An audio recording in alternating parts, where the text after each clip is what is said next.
Do students with disabilities have to tell the colleges that they're applying to that they have a disability? That's an easy one for me to answer. No, they don't, and colleges can't ask them about this. And I know what your next question is. Should students with disabilities tell colleges about that? Well, here's what I know. You're going to hear a lot of strong opinions, and they're probably going to split into two different sides. You're going to hear from people who think that students should never tell colleges that they have a disability, and that's because those people think that colleges are trying to screen out students with disabilities, and there's no evidence of that.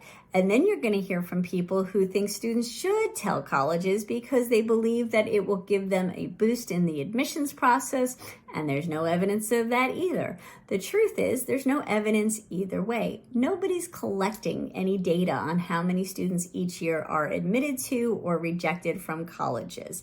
So even if we wanted to collect that data, what we would know is that we could only count the number of students who told colleges or disclosed their disability when they applied, but we would have to assume that a number of students didn't do that, so those numbers wouldn't mean anything anyway.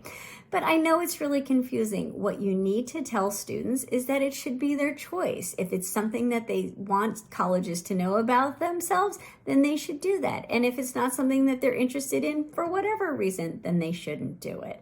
Now, it's important to know that students don't have to disclose their disability in order to later, when they are accepted and enrolled, access disability services. Those are totally separate processes, and disclosure ahead of time is not required. So make sure students know that too. Make sure they also know that telling a school they have a disability doesn't mean that the school will waive its own requirements. I have a video about that too. In the corner of this video is the cover of my book. Read that to learn a lot more about all of these topics.